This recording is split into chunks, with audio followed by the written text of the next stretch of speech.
ሰላምና ጤና በያላችሁበት ይብዛላችሁ። እንኳን ወደ ጤና ፕላስ ዩቲዩብ ቻናል በደህና መጣችሁ። በዚህ የመጀመሪያ ቪዲዮአችን ጤና ፕላስ ቻናልን የምናስተዋወቃችሁ ሲሆን ለምን ዓላማ እንደተጀመረና ምን አይነት ይዘቶች እንደሚኖሩት የምንነግራችሁ ይሆናል። እስከመጨረሻው ድረስ አብራችሁን እንድትቆዩ ጋብዛችኋለሁ።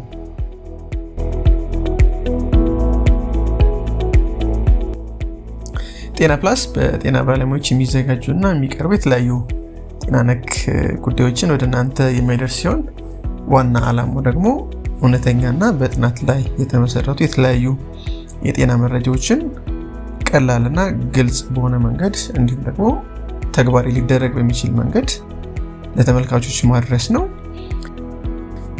ምን አይነት ይዘቶች ይኖሩታል የሚለውን ስንመለከት የመጀመሪያው ስለ ተለያዩ በሽታዎች ምንነት፣ መንስኤ፣ ህክምናቸው ምን ይመስላል እንዲሁም ደግሞ የመከላከያ መንገዳቸው ምንድነው የሚለውን እንመለከታለን።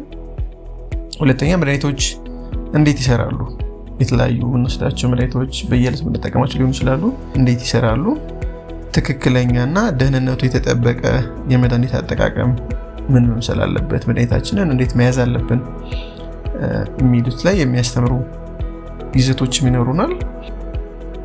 ከዛ ውጪ በተለምዶ የሚነገሩና የሚደረጉ ነገር ግን የተሳሳቱ የተለያዩ ጤና ነክ አባባሎች እንዲሁም ልማዶች አሉ። እነዛ ላይ ትክክለኛ መረጃዎችን የምናጋራችሁ ይሆናል። ሌላው በሽታ መከላከል ላይ ትኩረት ያደረጉና በየዕለቱ ልንተገብራቸው የምንችላቸው ልምምዶችንም የምናጋራችሁ ይሆናል። ሌላኛው ደግሞ ጤናማ የአመጋገብና የአኗኗር ዘይቤን ሄልዚ ላይፍ ስታይልን የሚያስተምሩ እንዲሁም ደግሞ የሚያበረታቱ ይዘቶችም ይኖሩናል። በመጨረሻም ከተመልካቾች ለሚነሱ የተለያዩ ጤና ነክ ጥያቄዎች ተገቢውን ምላሽ የምንሰጥበት ይዘቶችም ይኖሩናል ማለት ነው። ስለዚህ ትክክለኛ የጤና መረጃዎችን ለማግኘት ቻናላችንን ሰብስክራይብ እንዲያደርጉ እንዲሁም ለወዳጆ ሼር እንዲያደርጉ እንጠይቃለን። እናመሰግናለን።